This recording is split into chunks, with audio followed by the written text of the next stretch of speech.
эмгек акы сакталбаган өргү сурасаңыз бербей жатабы?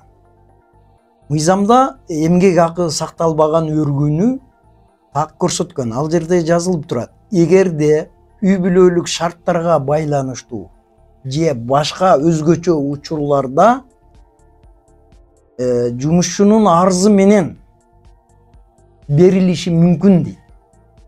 Берилиши мүмкүн деген сөзгө көңүл буруңуз. Сизге берүүгө милдеттүү эмес жумуш берүүчү. Өзгөчө учур гана болбосо. Мисалы сиз үйлөнүп атсаңыз, же болбосо жакын тууганыңыз каза болуп атса, же башка ушундай жагдай бар, 3 жагдай. Ал жерде мыйзамда так көрсөтүп турат, 5 эле күнгө берилет деп. Ал эми сиз 1 ай, 2 ай, 3 ай сурап кирген болсоңуз, анда жумуш берүүчү бериши мүмкүн дейт. Үй бүлөлүк шарттарга жана башка оор жагдайларга байланыштуу. Мисалы эмне болушу мүмкүн? Ооруп жатсаңыз, бир дарылануу үчүн бир жака чыгам дей турган болсоңуз, же бирөөдү карай турган болсоңуз, сиз эч ким карабаса жакын тууганыңызды, ошондой мезгилдерде ошону далилдеп, негиздеп алып келип жумуш берүүчүгө көрсөтсөңүз, жумуш берүүчү мыйзам боюнча бериши мүмкүн.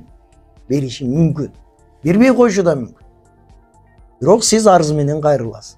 Демек, көпчүлүк учурда бул жагдайларды жумуш берүүчү менен жумушчунун ортосундагы макулдашуунун шарттарды түшүнүү менен мыйзам экөөлөрүнүн ортосуна коюп койгон маселе.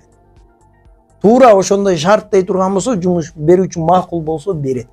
Жок, эми бул оор жагдай эмес, же буга туура келбейт, буякта жумуш мындай деп жумуш берүүчү бербей койсо, сиз жумушту таштап кете албайсыз. Арызыңыз берди дегенди түшүндүрбөйт. Демек, андай бергенден кийин акы сакталбастан өргүү берүүдө милдеттүү түрдө жумуш берүүчү буйрук чыгарат. Сиз буйрукту күтүңүз. Буйрук жок болсо, сизге анда өргүү да жок, отпуска да жок, эч нерсе жок. Анда жумушта иштөөгө мажбур болосуз.